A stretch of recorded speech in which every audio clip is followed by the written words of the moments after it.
Roll call, please. Bonnie McInerney, present.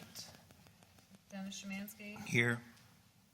Joe Bosey, Excuse absent, he's right. excused. Deborah Addy, also Same thing. absent. Excused. Maureen Bory, Here. Samantha Burnham, Here.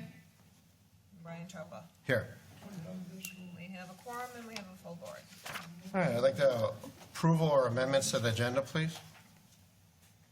Motion to approve? Second. We have a motion to approve and a second. All in favor? Aye. Aye. No one opposed it anyways. Approval of the minutes from the meeting of January 18th. I'll go ahead and make the motion that we approve the minutes of January 18, 2023. Second.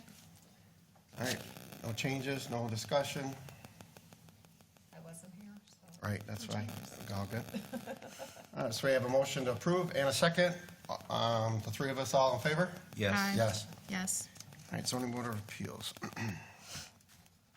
The Clay Township Zoning Board of Appeals, or ZBA, primarily addresses practical difficulty based on lot size, location, shape, or contour and/or location of existing buildings. We are guided by section 27.05 of ordinance number 126. There are 5 members on the ZBA, all of whom are present tonight.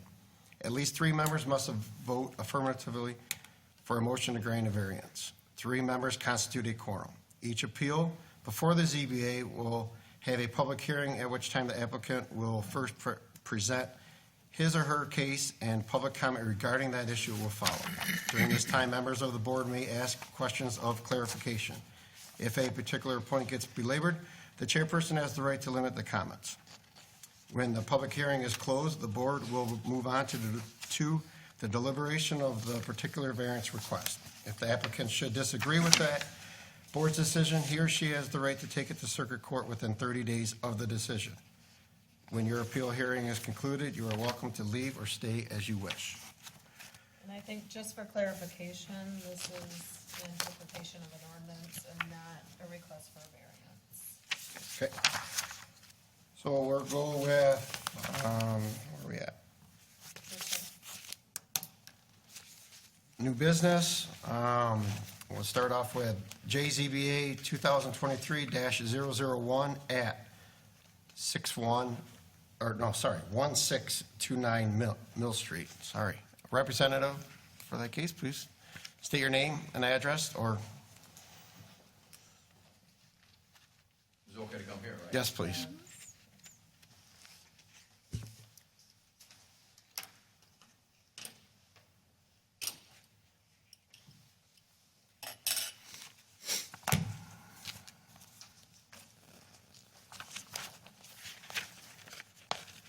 I'm Gary Genernellik. I'm an attorney. I live at 52624 Laurel Oak Lane in Chesterfield Township. I represent Wayne Eversole in his petition as to this interpretation of the Clay Township zoning ordinance as it applies to his one parcel commonly known as 1629 Mill Street in Clay Township. I provided to the township, and I assume that they provided it to you, a copy of the petition we put together, the letter of explanation, and why we feel that the ordinance should be interpreted in a certain fashion. The statute in the Clay Township ordinance clearly reflects that the ZBA has jurisdiction to interpret the zoning ordinance. So I don't think that that's an issue. We're not asking in a typical situation before the ZBA a side yard or rear yard or lot size variance. This is strictly with reference to the interpretation of the various portions of the ordinance that applies to this piece of property. Excuse me. My client and I had applied to the building department for a building permit to build this pole barn. It basically was rejected based on input from different officials within the township, and I believe the township attorney. It's our position, and we attached to the application a portion of the zoning ordinance, and it basically provides in part that if you have a residential district which this clearly is, and you have more than 2 acres in size, you can have a larger accessory structure. And that's what we want to do. Now, I'll just show you a couple of aerials that depict my client's property and the adjacent parcels. It's okay to approach? Yes. So, and this was attached as Exhibit 3 to our submission. This is Mill Street. This is the parcel in question.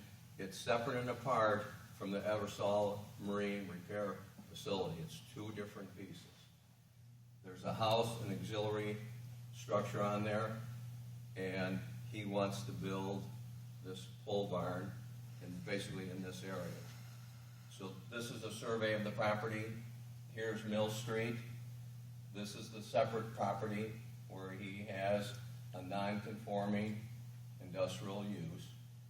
It was there before he bought it. This piece in question runs from here over to this spot.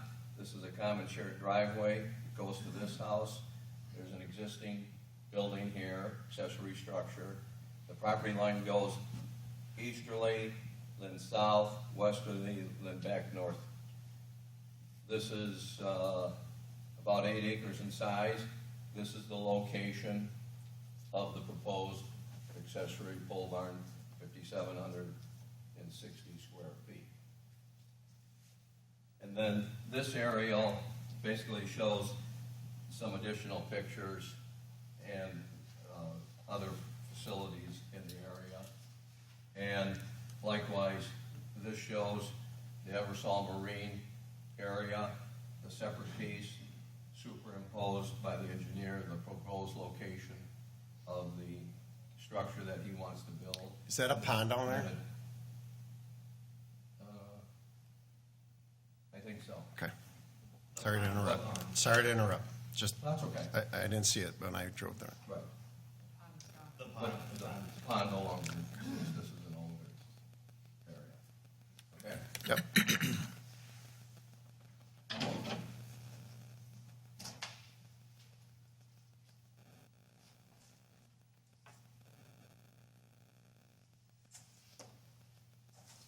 So this is the architectural footprint of the pole barn.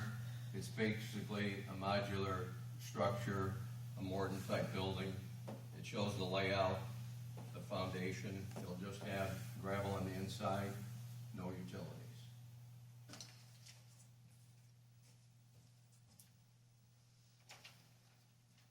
And these have been submitted to the building department.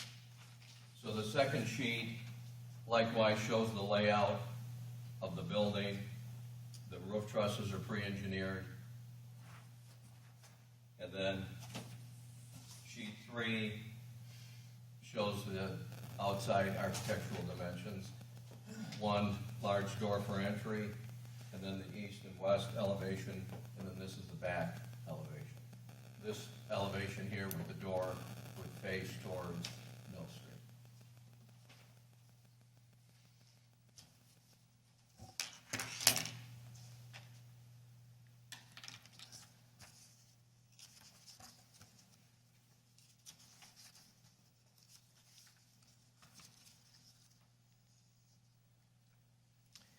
In section 13 of your ordinance, it says, in all residential districts, the seasonal storage of boats shall be considered an accessory use. In essence, it's a permitted use. And the other provision in your ordinance says that if you have over 2 acres, which my client does, he has more than 8, that you can have an accessory structure up to 6,000 square feet. He's at 5,760, so he's below that limitation. There's no preclusion in your ordinance that says a person cannot build this type of building if he has the size and the appropriate dimensions and the layout that precludes him from renting space in that building. It's a separate and apart parcel from the Eversole Marine, so what they do in their non-conforming part doesn't have anything to do with this separate parcel. because this is just for storage of boats, and generally on a boat trailer. I put in my letter some appellate court decisions in Michigan that basically says you have to interpret, the ZBA has to interpret the ordinance in favor of the property owner, because there's Michigan Supreme Court cases that basically say that if you're a property owner, your rights are sacrosanct as to your use of your property. And I also referenced one case where there was a zoning ordinance that you could have farm implements, and the farmer had implements in one township, but also farmed in another. The one township was saying, well, you can't have them there because you farm more in the other township versus where you store them. And the Court of Appeals said, when the township adopted their ordinance, it didn't say you just had to farm in their community. It just said if you were a legitimate farmer, which that gentleman was. So there's no preclusion in your ordinance that precludes my client or someone similarly situated from building this type of structure when you have more than 2 acres, even though it's in residential, and there's no preclusion that says you can't rent it. And that would be his plan, to rent out. Someone would bring their boat and trailer there, and he and his staff would put it in the building. When you want your boat and trailer back, assuming you paid rent in a timely fashion, they would take it out of the barn and you would leave the premises. It's not going to be a part of the other Eversole marine storage restoration type activity.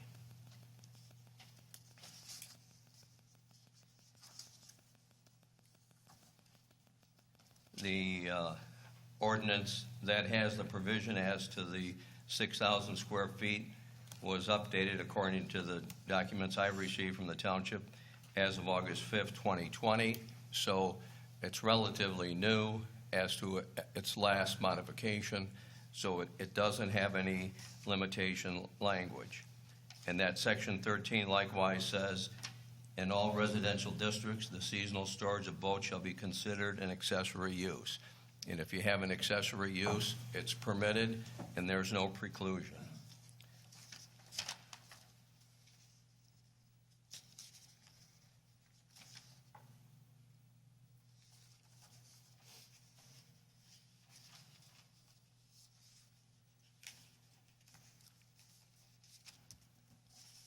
And then when I came in tonight, the clerk did give to me some letters from various neighbors, some for it, some against it.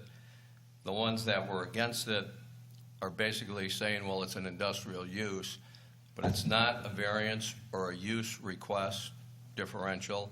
It's an interpretation.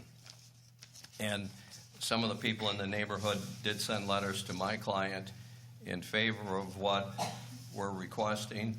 So I've made copies of those, and I'd like to hand them out to you. Did they give those to the township? I'm not sure. Okay. And the ones I got from the township, I just got tonight when I came in. Okay. So I think just- these are new. Then they are new. They're not what I have, yeah.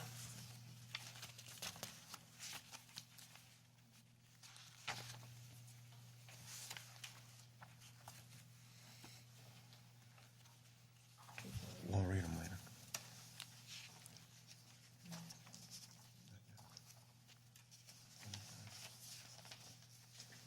So on behalf of my clients, I would ask that you follow our request and interpret it such that he can build that pole barn. Your vote would allow him to then go back to the building department to get the building permit to build the structure according to the building code. If you have any questions, I'd try to answer them. Okay, thank you.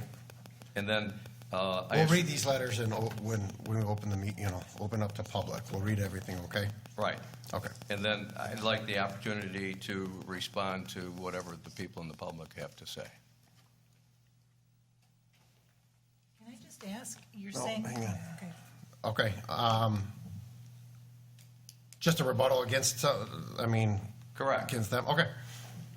Because I think I set forth tonight orally and in the submission that we gave you to clearly understand what our request is. Yep. Thank you. We do have questions for you, but we're going to open up, we'll read these letters, we'll read the ordinance. That way we can all deliberate the proper way. Very Okay? good. Thank you. Thank you. All I right, can just Hang leave on, this just up one here, second. right? yeah. Just write your question. All right, so we're going to open up. What's that, pardon me? Is it open public hearing? Yeah, we're going to open up public hearing. We are going to read all the letters that we received. If somebody wants to speak after we read the letters, please come up, state your name. If you did write a letter and you're here to speak, if there's nothing really changed from your letter, then just say I wrote a letter then or something, just to speed the meeting along. Okay, here we go. All right, I'll start with the ones that Mr. Gendernalick just handed me.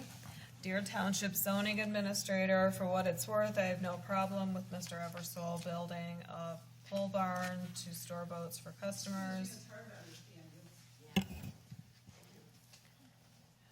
Dear Township Administrator, for what it's worth, I have no problem with Mr. Eversole building a pole barn to store boats for customers. Joanne Moore, 1625 Mill Street. Attention zoning administrator, I support Mr. Eversole in putting up a pole barn on his property on Mill Street in Clay Township to store customer boats. Thank you, Robert Poole, 1622 Mill Street. Dear Township Administrator, I fully support Wayne Eversole building a pole barn to store customer boats on his property on Mill Street. Catherine and Ron Palisha, 1630 Mill. Thank you. I have no issues with Mr. Eversole building a pole barn and storing customer boats. Hunter Sawyer, 1628 Mill Street, Clay, Michigan. To whom it may concern, I, Brooke Heath, residing at 1626 Mill Street, Clay, am the neighbor around the proposed pole barn by Wayne Eversole on his property located on Mill Street. I have no objection, complaint for the construction and future operation of said structure to this applicant. And then the ones we received previously, to Plain Township Zoning Administrator. We live across the street from the petitioner's business. You would never even know that they are there. The business is so quiet, plus it's behind a house. As the petitioner owns the acreage around his business, we have no concern about him building it or him storing boats in it. We would like to see the request approved. Ron Plitcha and Catherine Plitcha, 1630 Mill Street. Clay Township Zoning Board of Appeals, we vote no on the Eversole Marine Pole Barn expansion. We moved to a residential neighborhood to raise our family in a residential neighborhood. Thank you, Brian Haddon and Julie Haddon at 9220 Peter Street. We, the residents of Mill Street, object to building of a 5,760 square foot pole barn. We are waiting for information from the city about clarification on the current business running at 1623, let alone to expand onto 1629. We have been contacting the city ever since 2014 and have got no answers on how this is going on in our neighborhood. The business is currently being run on an R1 parcel, trying to expand on another R1 piece that would be used to charge money. We as a community do not want the city to proceed with a permit. Thank you for your time. John Jason, 1613 Mill. Kyle Gilbert, 1618 Mill. Ivana Rostovsky, 1620 Mill Street. Catherine DeSmet, 1621 Mill. Cheryl Hurt, 1437 Mill. Julie Haddon Clay, 9220 Peter Road. Gary. Patriots. Thank you. Okay. 9215 Peters. Joanne Dell, 1102 Smith Street. And Wayne Dell at the same address, 1102 Smith Street. Lena Van Deven, Mr. 1885 Mill Street. Where's that? I can read. I don't have that. This one, I'll give that to No, her. I hadn't gotten there yet. Oh, It's on, it's a different page. Oh, it is? Oh, It's a different one. hang on. Oh, I see it. Okay, there's more. Sorry. Yeah. So we had Kyle, Wayne Dell, and then, yes, Lena Vandeveer at 1885 Mill Street. I think that's the only additional one. For that letter. Yes, for that letter. As a resident of Clay Township, living on Mill Street, I object to the building of a 5,760-foot pole barn that should be in an industrial area. It is unnecessary in a residential area. Thank you, Gina Van Divan, 1885 Mill Street. I, Janice German, am writing to inform you of my objection to the construction of the 5760 soft construction building in a residential neighborhood. Square foot. Yeah. I, Rachel Kowalski, object to the construction of a 5,760 square foot building being constructed due to it being in a residential neighborhood, and it should be kept that way. 7231 Flamingo Road. Dear zoning, or Clay Township Zoning Board of Appeals, please accept this letter as it concerns to zoning ordinance number 126. As parents of two very young children living next door to this commercial business, we have many concerns. We are against additional commercial buildings, which also include more chemicals on our residential road. The smell of chemical already has been bothersome. We do not want more chemicals in the air for our children to breathe.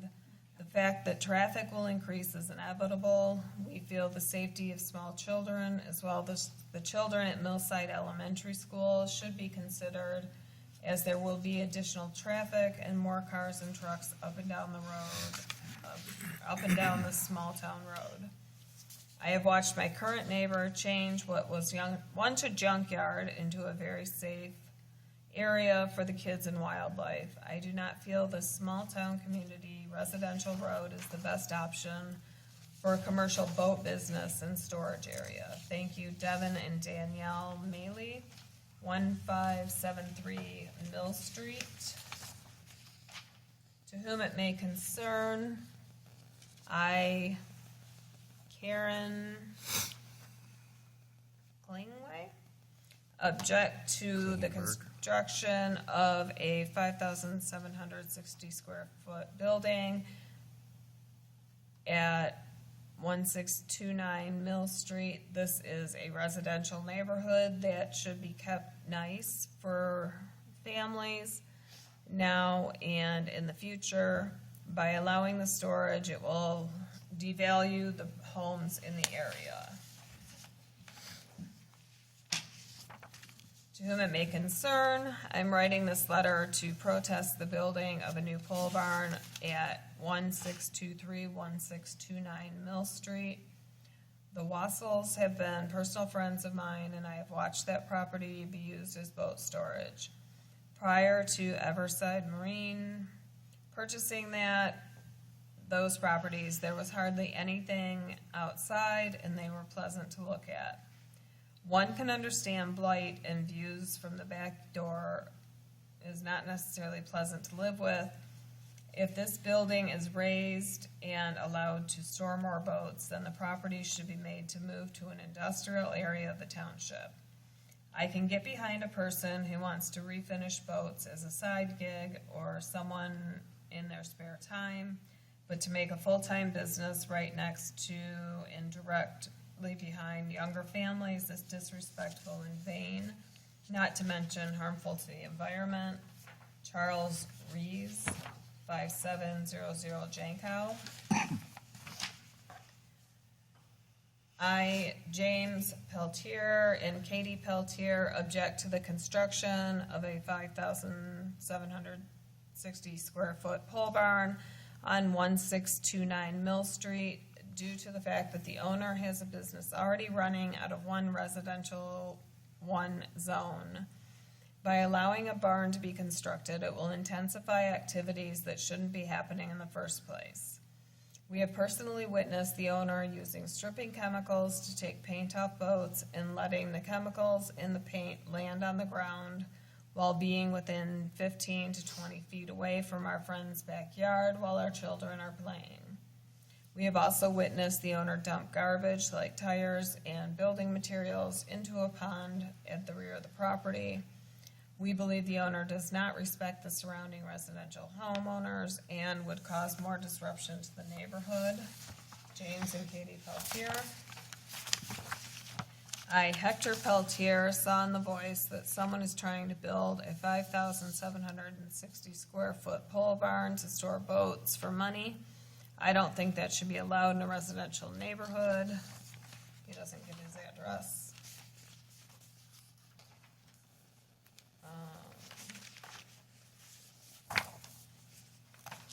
I think this one is just from the. Yeah, these are- So I think that's all of the public letter comments. Okay, so now I'm going to open it up to anyone wish to speak for or against this. Please come up, state your name. Anyone? There you go. Hello, everyone. I'm Jason Wassel. I've lived next door to this property that's happening, all this construction. Just state your address, though. Oh, 1613 Mill. Thanks. I'm directly next door to this. We've been having problems with this property and all the boat stuff since 2014. We asked for clarification from the city, and we never really got anything out of it. Progressing to 2020, we had Gary come out with the township and do an inspection on the property. He had told us, none of this is supposed to be happening. Both properties, I believe, are listed as residential one, but it was able to go on with non-conforming. So by expanding this, and he already owns a boat restoration company and advertises storage on his website for boats, that would coincide with boat storage in a building on this residential piece of property on 1629.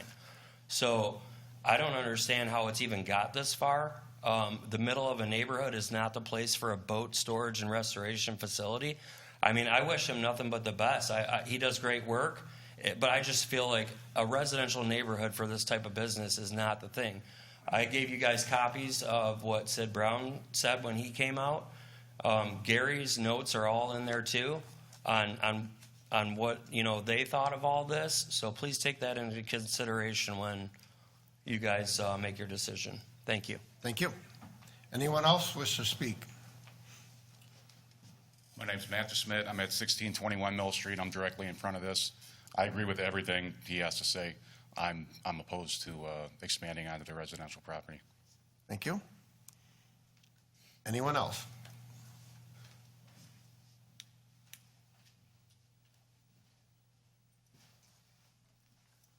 Hi, I'm Ralph Heath, 1626 Mill Street. I live directly across the street from Eversole. Been there for about 5 years. Didn't really even know there was much of a boat company there until a year ago. As I was told, Eversole's not planning to expand his company. That company's staying where it is, no more there. His is just past it. He is so far with the community and with the neighbors. He helps out. Mr. Bob and them with plowing their snow. He helps us all out. He's been a good person for the neighborhood. The lot, as far as I know, has been there for quite a while running businesses well before he's owned it. That has always been a business area, even before they started changing the zonings for residential. Him moving in, putting a place that doesn't have any heat, any electricity, isn't going to change much of the environment. I can't see much harm with him putting that out there.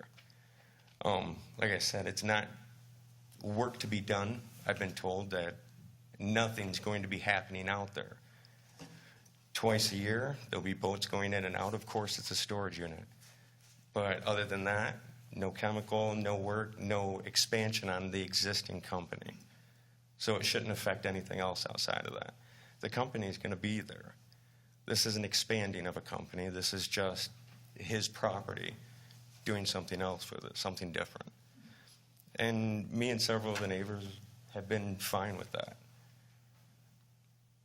That's it. Okay, thank you. Anyone else?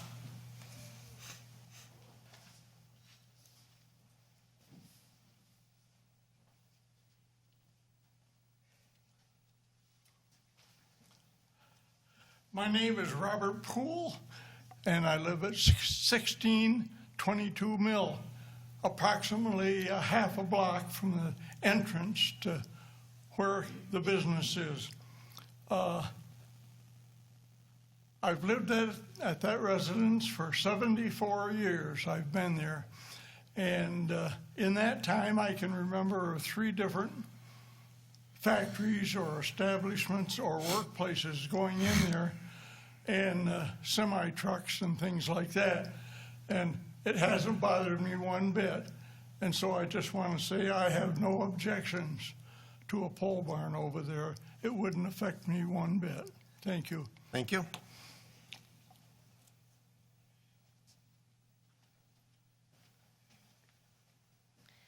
My name is Joanne Moore. I'm at 1625 Mill Street. My entire backyard butts into the current owner's place of business. I've been there for 28 years. Prior to him, there was a mat. They made mats for, I think it was for Fords. And those mammoth trucks went right down my side property. That never bothered me. Those people were lovely. This man introduced himself before he even moved in. As I say, I've been there for 28 years, and he's been there for how many years? 8 years. He has been a wonderful neighbor. There has never been a problem. And as I say, I want to stress that my backyard, totally, the entire backyard, used to be Manley Hall that made boat parts way back when, is my backyard. So if anybody would have a complaint about the traffic going in or out or the disruption of this business, to me, it should be me. I have absolutely no problem. He's been a gentleman. He's offered jobs for the community, storing boats. I mean, how innocent can you be? There's no electricity, there's no heat, it's just a structure. Please consider it. Thank you. Thank you. Am I allowed to add one thing, or is it too late? Maybe in a minute. Okay. Let's have.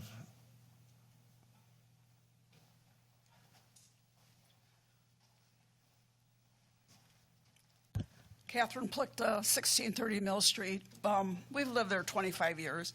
We were there when the other business was there with the Matt Company that Joanne said. We know most people on the street. Jason, I don't know Matt, but I'm with them, with the ones that say we're right across the street from the driveway. When the other business was there, the semi-trucks would use our driveway to turn around in. We don't even know he's there unless someone comes pick up a boat or deliver a boat to be worked on. And he does. He does our driveway in the winter with the snow. He sees old people out there. He likes to help. But he's got 8 acres. It's always been there. My kids used to cut across that to go to town, go to St. Catherine's Cemetery. He filled in the pond that the kids said was there that was always dangerous. He filled it in because he knows kids cut through there. But it's his 8 acres. Like he said, there's no heat, no power going to it, no water. He's just storing boats in it. A guy works on Taft Road, works out of his pole barn fixing cars. Are you going to stop him from doing that on personal property? You know, this is more or less the same thing. So, thank you. Thank you. Anyone else? I'll let you add. Thank you. That picture that you guys have, that's 15 feet off my deck of my house. That's what I look at now. That used to be all pine trees. This one? That's my house, yeah. That's my yard. That's what my backyard backs up to. Thank you. Thank you. Anyone else? I'd like to close public comment. If you would like to add something, I'll let you add before we start talking to different things.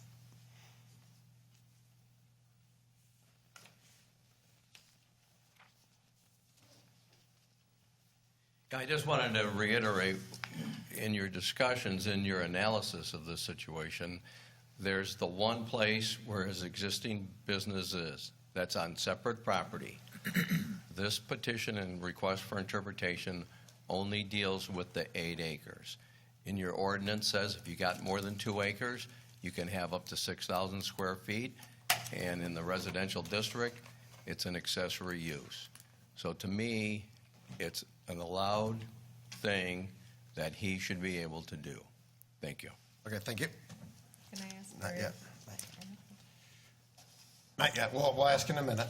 All right, public comment is closed. I would like you to read the ordinance that we're going to interpret, please. Well, what we were given is an ordinance in a vacuum. There are more ordinances that pertain to what we need to interpret. So we need all the ammunition. We need to get I wouldn't call it ammunition. All of We it. need all of the information. to deliver it the proper way. All right, let me find what was posted. All right, the public notice states, petitioner requests the ZBA to interpret section 3.01-9 of the zoning ordinance that a property owner has more than 2 acres can build a pole barn accessory structure as a permitted use in a residential district, and section 3.01, subparagraph 13, that provides in part seasonal storage of boats is considered an accessory use in a residential district. Petitioner requests interpretation to allow petitioner to build a 5,760 square foot pole barn on his 8.098 acres of property. The petitioner be allowed to charge rent for the storage of boats and trailers in that pole barn. So that is what was posted. All right, stop right there for 1 second. Okay. Gary, can I ask you a question? As we're reading through this, Gary, can you he's asking for an interpretation of the ordinance to allow him to build this 2 acres, he's allowed to build a 6,000 square foot structure, right? Correct. Is There's that no the only question. variance that or is that not variance, is that the only interpretation that we're going after right here? Or is it that may be all that allowing him to do the boats thing? I That thought may would be all that planning. he's asking for, but we don't, the ordinance is that you can build a 6,000 square foot building, but the use is what is our concern. When we look at the use, and we'll look up, an accessory structure.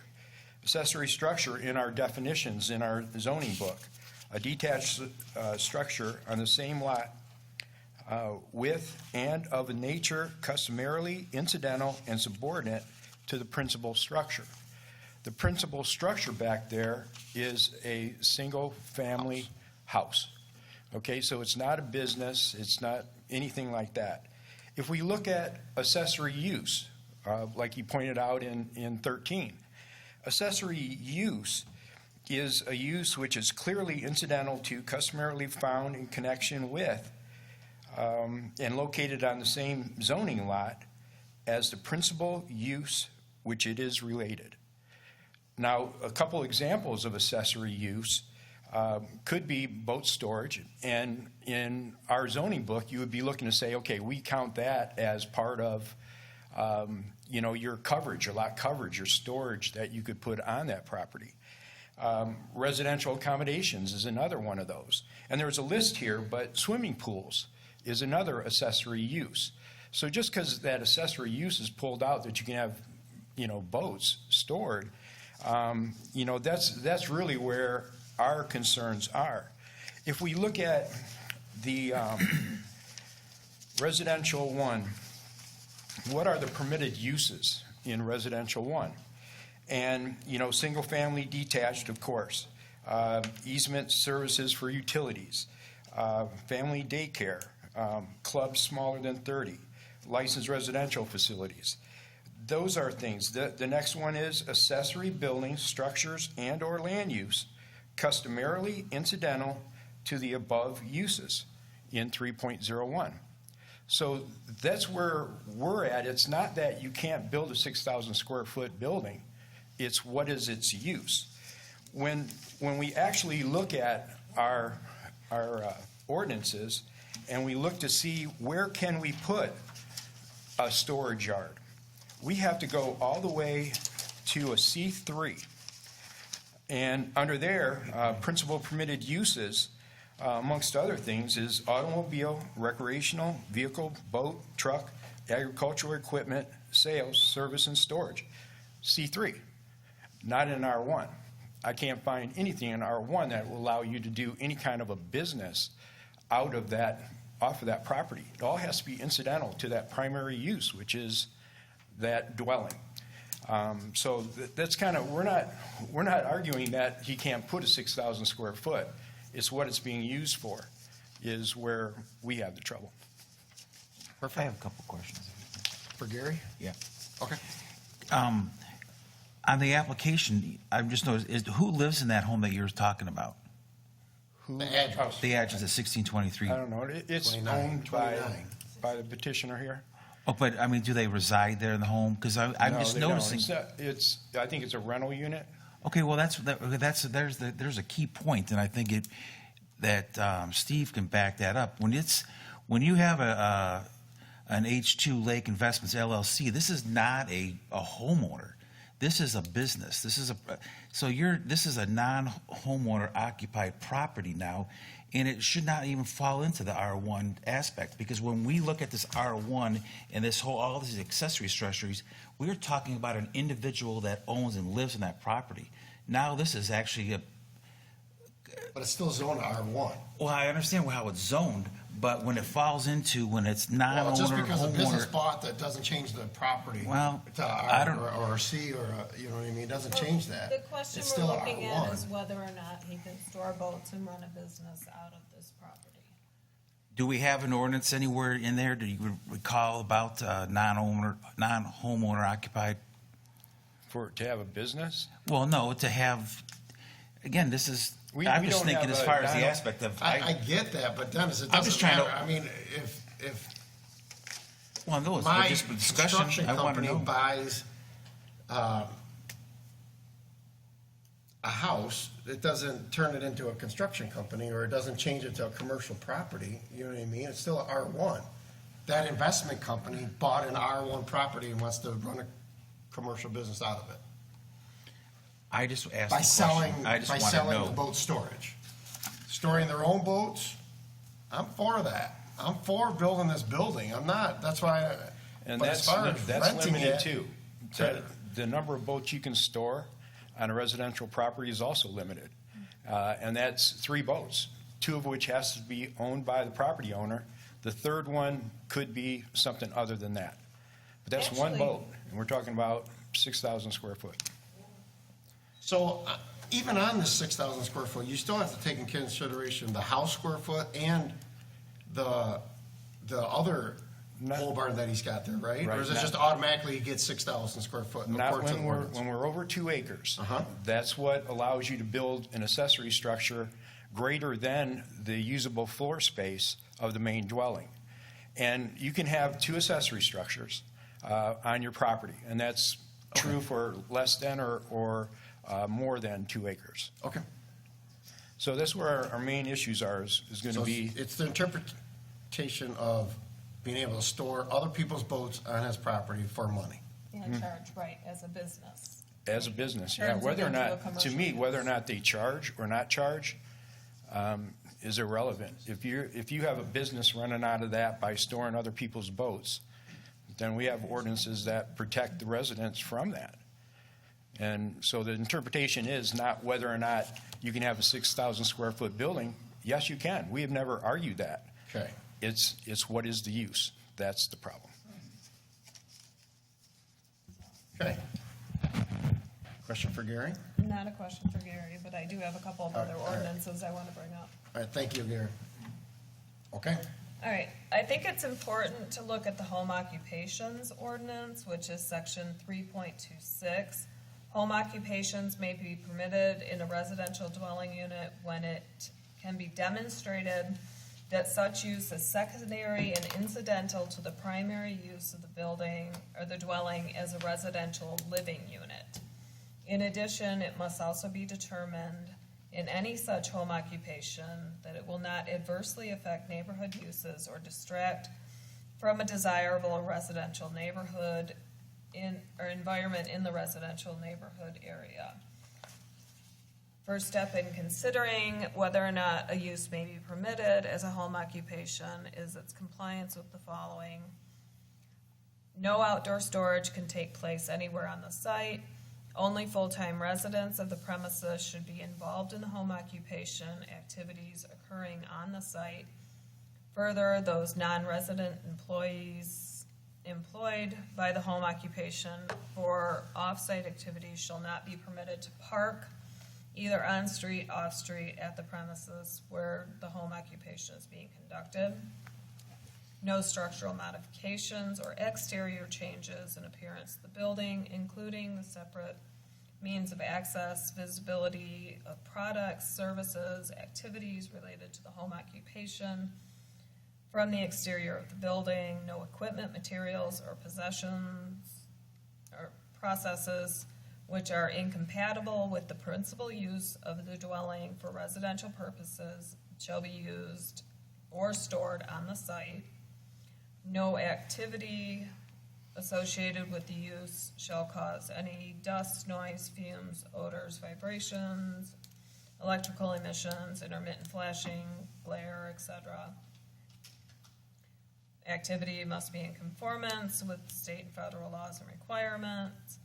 And then it goes into type 1 and type 2. And I don't see anything under either type 1 or type 2 that would allow this sort of home occupation.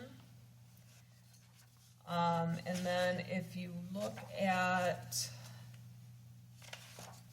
single-family residential, again, as Gary said, permitted uses are single-family dwellings, essential services, family daycare, state license regulated residential facilities, accessory buildings, structures, and land uses customarily incidental to the above uses. Any other use which the planning commission to be determined shall be of the same character and compatible with the above permitted uses. And again, it's not even allowed as an accessory use in private. And then if you go to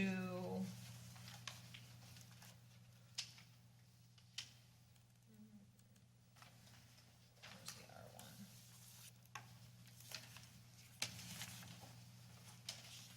Well, you know, the key word on there you kept said, and you said probably 6 or 7 times, was home. Right. That's where I was going with, whereas what I was stating earlier. Okay, in a residential district, it does say that following special land uses may be permitted by the planning commission. Accessory apartments, agricultural uses, bed and breakfast, church, synagogues, farms, farm stands, group daycare, home occupations type 2. That's under special land use? Right.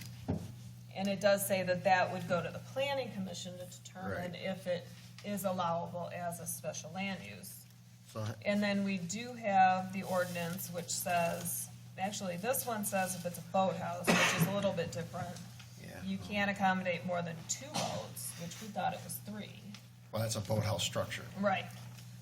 That'd be over I water. guess my opinion in reading the ordinances as a whole is that when this ordinance was written, the storage of boats was intended to be your own personal boats that you store on your property and not creating a commercial business on a residential use, when it's clearly stated that this is only allowed in an industrial area.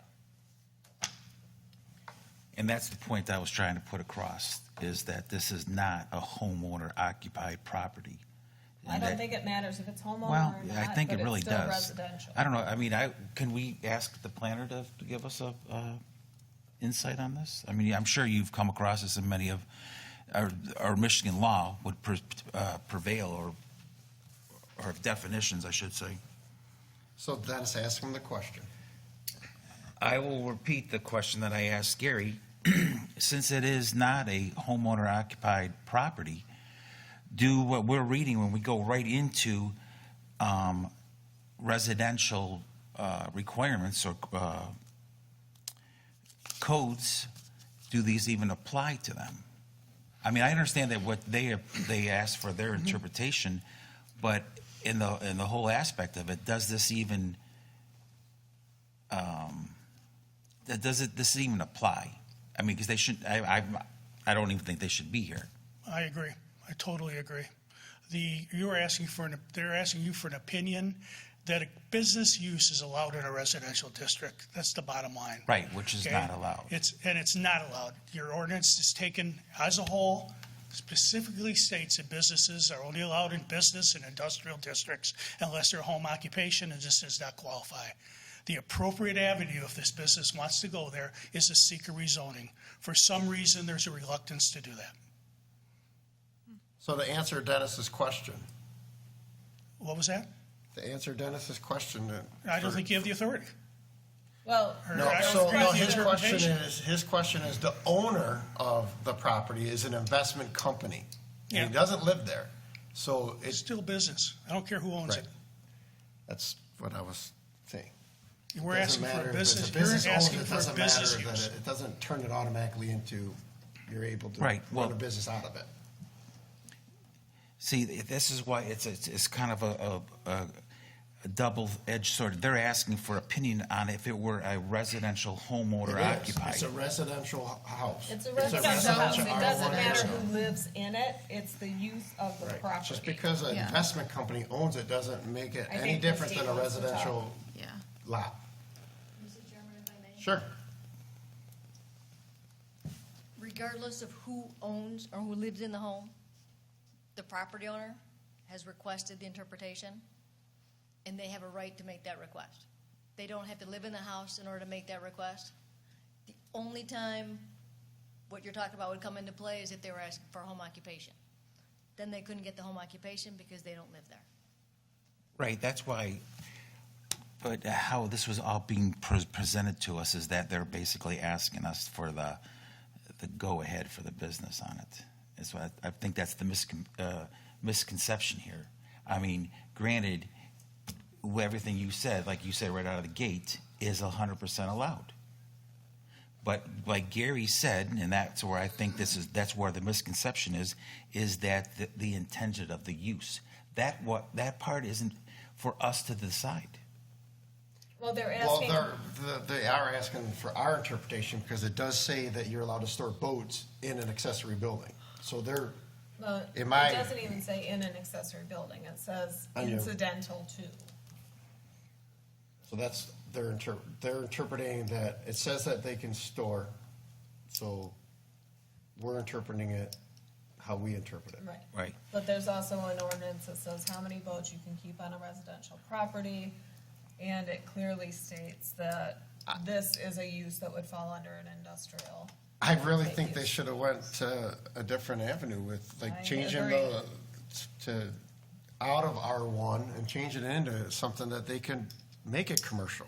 And I think I mean, I'm not opposed to them building the building. They have the acreage. That's Right. not Oh, right. in question. It's Or even a conditional rezoning. And I think what that they the want. planner may special have found a use. loophole. There's to- other avenues besides going So- for an interpretation that even if we said, yeah, you go ahead, store boats in there, doesn't mean the planning commission or the town, you know what I mean? There's other, But I then don't know, I we're think it's opening a not, huge can of worms, too. correct. I think it's not, I don't know. Maybe this is a side point, but,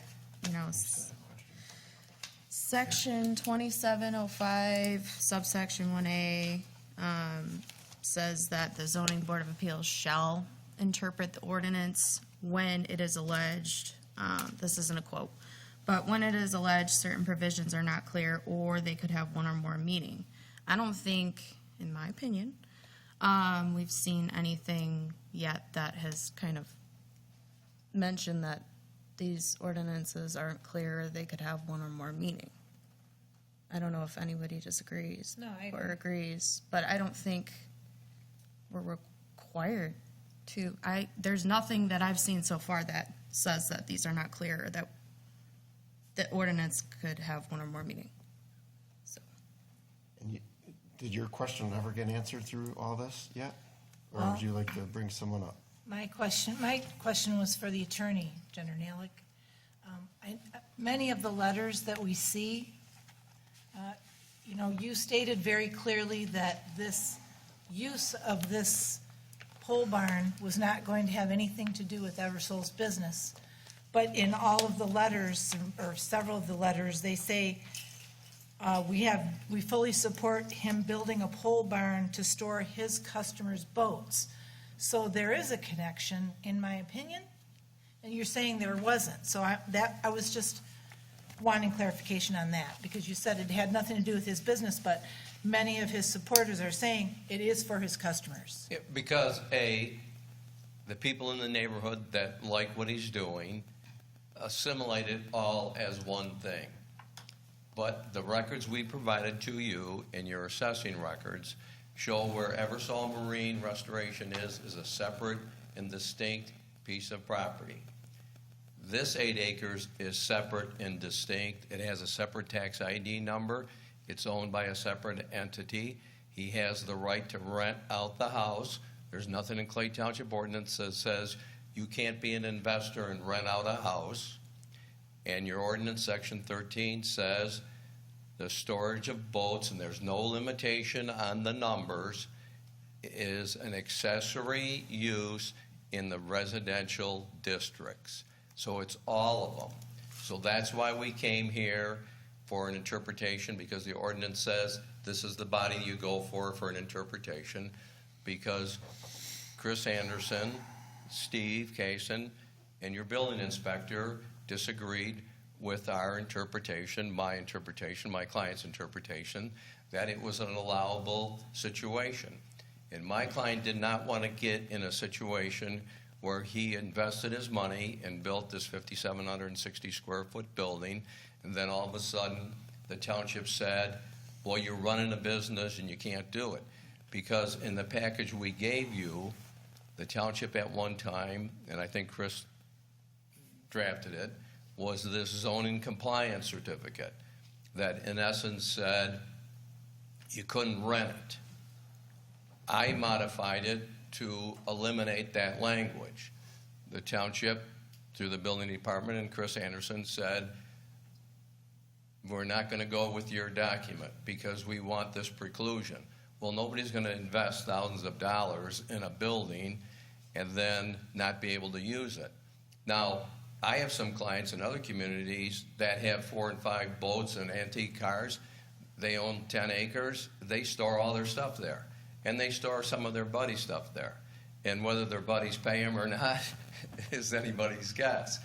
But we wanted to be upfront that it's an investment piece of property. They share driveways, and it's shown on the drawings that we gave you and on the aerial, which people are allowed to do, and most communities want people to share driveways. And it's in the back. The only trees he's going to cut down is basically the footprint of the building. And if we have one interpretation and your township officials have another, then I think you have a conflict, and that's why we came here. And the other thing, too, is in a lot of these zoning situations, if you don't exhaust your administrative remedies and you go to court, the judge, or in this case, Clay Township, may say, well, Gary's client didn't exhaust their administrative remedies. So that's why we came here.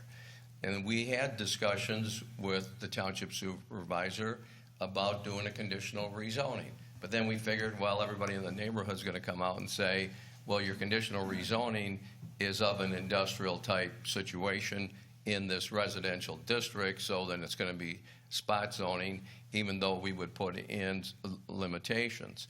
So we felt that this was a more straightforward approach to try to get this resolved.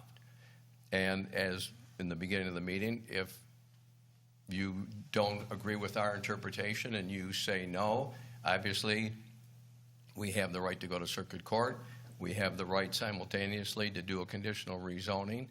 And so it's easy for people in the neighborhood to say, like, well, I like it because Wayne's good to me, or I don't like it because he's got a business there. The people that have been in the neighborhood for a long time, you know, said, the one gentleman, 74 years, there's always been a business in that front part. And just down the street, a couple doors over, and it's on those aerials, there's a guy that runs a tree trimming service. So it's kind of a mixed bag of a neighborhood. And there's nothing in your ordinance that anybody read that says you can't have this type of facility and not rent it out. Not too long Read ago. something about 3 boats, right? Yeah, but that's at the waterfront, not, there's nothing in there that says you can't have 3 or 5 or 6 boats on your own piece of property. Some people interpret wave runners as being boats. It is.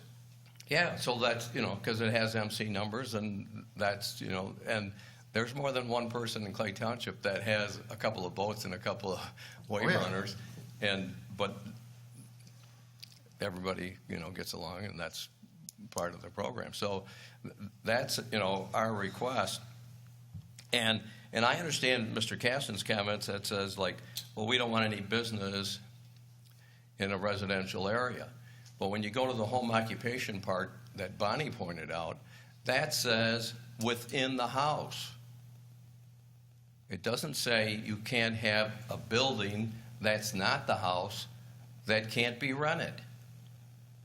And Well, I think we'll that'd be a acknowledge on the different record he rents that house out. I throw that out there for a different interpretation on that rule that you just said. So, you know, that's basically. Okay, thank you. Thank you. Gary, one more for you. Sorry. When you say Gary, I keep. I know, I'm sorry. Is there a rule that anybody or any person, business, I guess not a business, residential R1, how many boats are you allowed to store on the piece of property? My understanding is 3. Is it written down somewhere? I think you have that information, Christine, about the 3 count. Or I'm not going to 2 throw or- anyone on the bus, but I want to make sure it's written down. Nothing? Okay. I think that's kind of irrelevant anyway. I just wanted to make sure that if it was written down, I want to read it. If not, then I just want to make sure it's not, no numbers.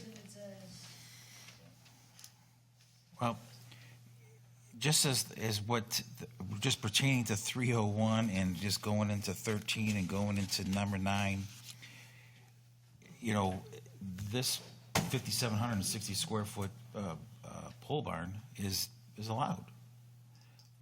But again, that's why I'm trying to say is that if they're trying to get everything else in put us on the point here, is that we shouldn't even know about the other type of uses, you know, right? But he wants interpretation of the boat storage. I totally agree with you, Dennis, on that. That's why I asked Gary. Can he build this building? Yes, he can. 100% you can build this building. But you can't store boats in it currently. Well, under this ordinance, my interpretation is you currently cannot store and sell that storage. But he can build it for sure. I mean, that's not in question. It's the boat storage that's. It's the use. The use. Right. And as far as the power and all that stuff, that's irrelevant to us. That doesn't, you know. But if he came here and said, I want to build this pole barn and never told us about that he's going to store boats in it, Right, I'd be fighting for, build this building. right. That's- Well, that would just go before the planning commission. No, that interpretation, because- you know, but well, he's legal to do this. He's But legal to do that, and I don't think that's what's in question. I'm just saying it out loud that I interpret it that he's not allowed to store.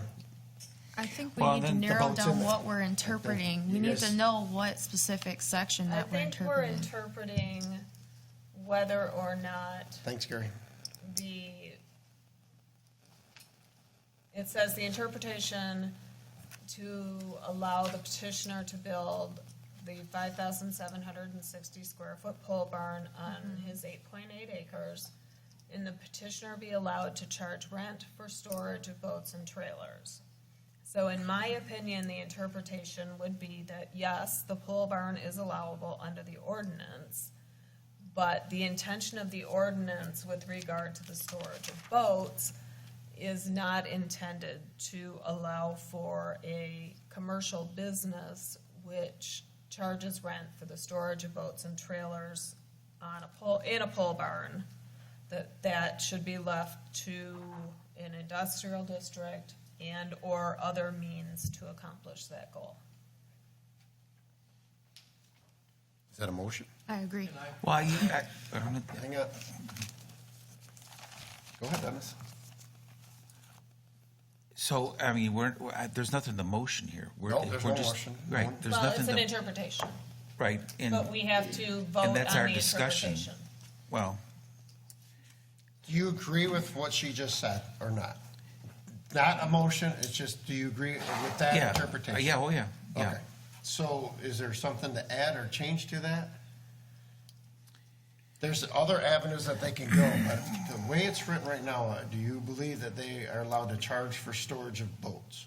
Well, I care how don't see many, it doesn't matter anywhere, if it's I don't more. see anywhere in the ordinance on what is listed in front of us in the definition that was publicized.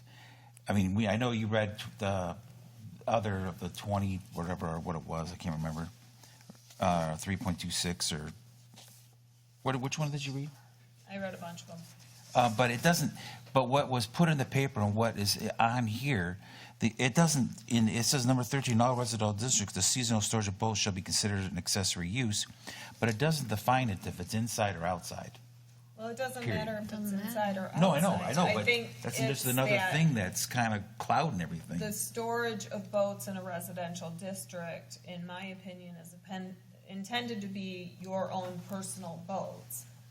Once you start storing other people's boats and charging for it, then it becomes a business, which is clearly allowed in an industrial district, but clearly not allowed in a residential district.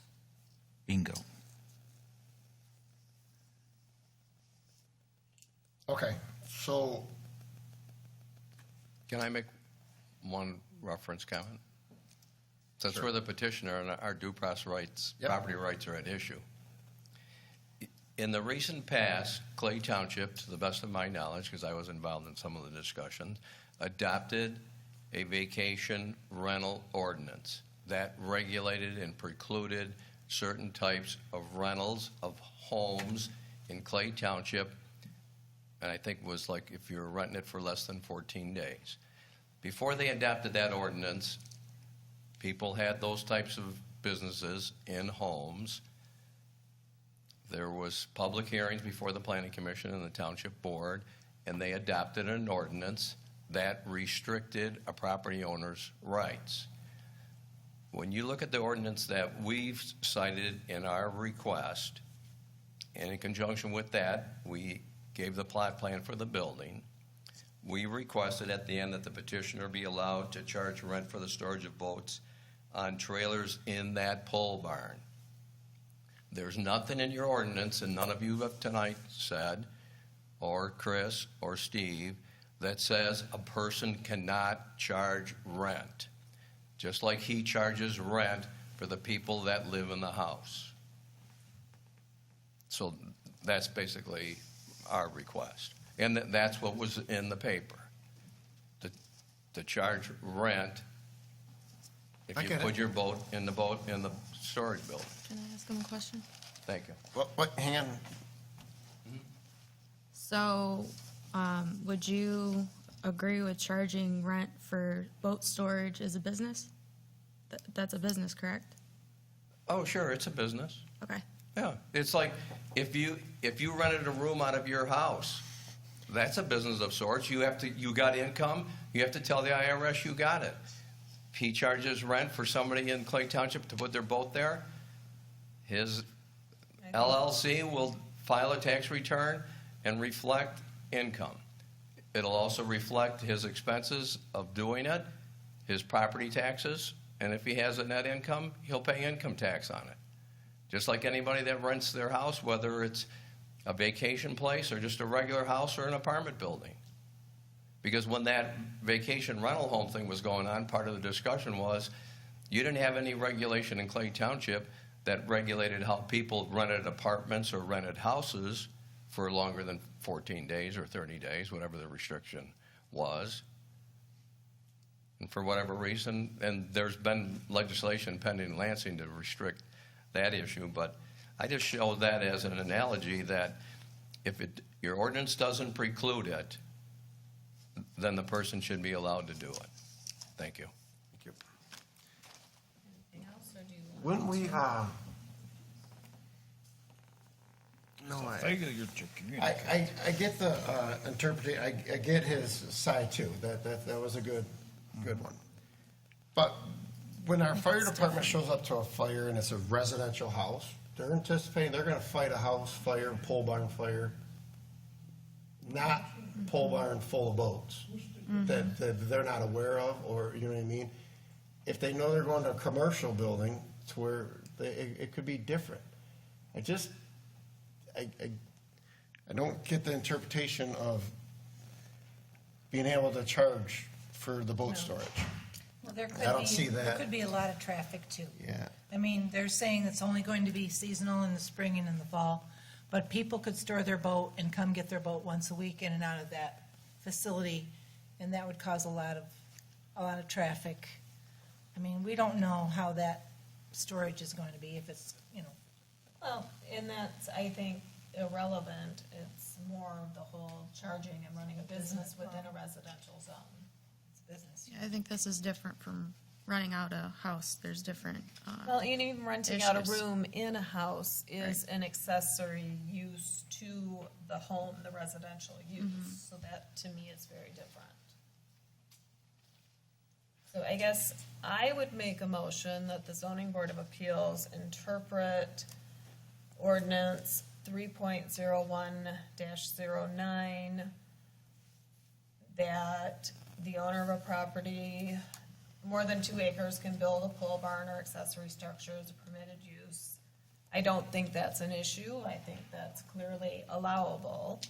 Where it becomes an issue is the storage, seasonal storage of boats in a residential district, allowing the charge of rent and storage within the pole barn, which makes it a commercial use or an industrial use.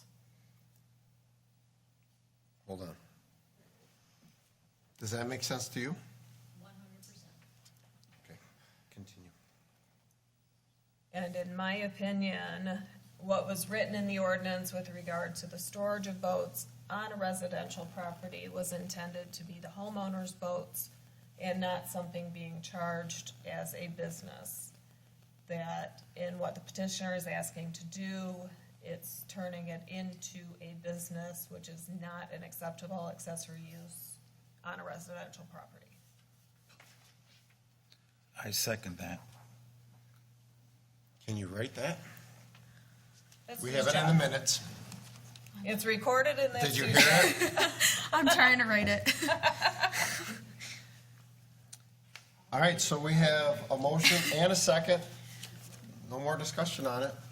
So roll call, please. Got it. Brian Treppa. I'm last. Oh, sorry. Take me last. All right. Maureen Bory. I'm a tiebreaker. No. No? Okay. Oh, I mean, I'm going for the motion, I'm So, no. yes, against. you agree with the Yeah. motion? You agree Okay. with the I motion? agree with the motion, yes. Okay, Samantha Bynum, yes. Joseph Bozy, he is absent. I usually just cross them all. Okay. Dennis Szymanski? Agree. Okay. Deborah Addy is absent. Bonnie McKinney? Agree. And Brian Treppa? Agree. Okay. Okay. Good to go. Okay. So, do you want me to do it, or you got it? Can you, I tried to write it and it did not come out. Our lawyer, Kenny? Sorry. It's up to the chair. If you allow him to, yes, you can. Yes, please. In the beginning of the meeting, I think, or in your ordinance, it says that a person can go to circuit court if they're dissatisfied. Yep, within 30 days. But is it 30 days from Today. today? Or 30 No, days. that's a Christine question. That's set forth in the portal, so I thought it, No, it's 30 days from when the minutes are approved.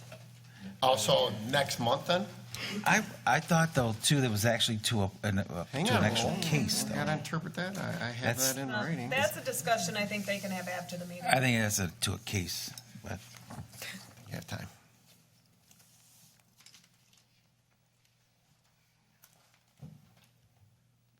I think it goes to a variance, not an interpretation. So Okay, so hang on now.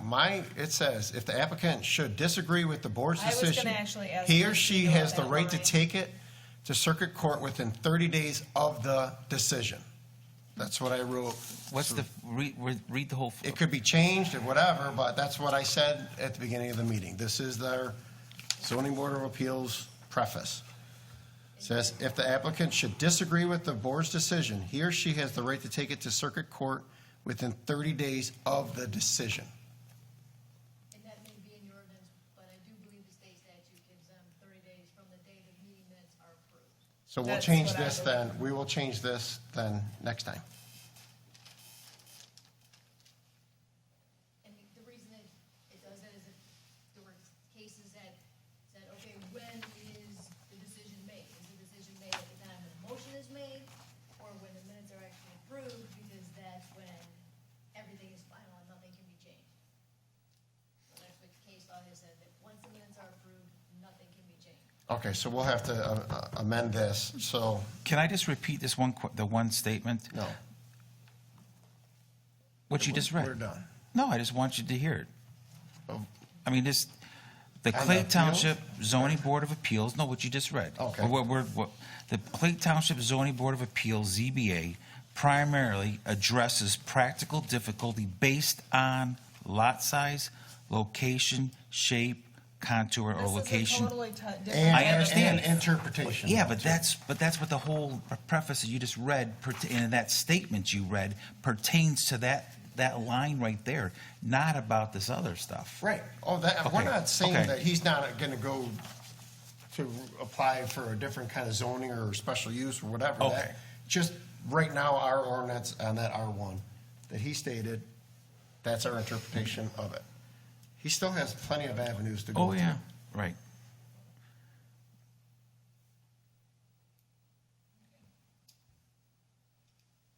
Okay.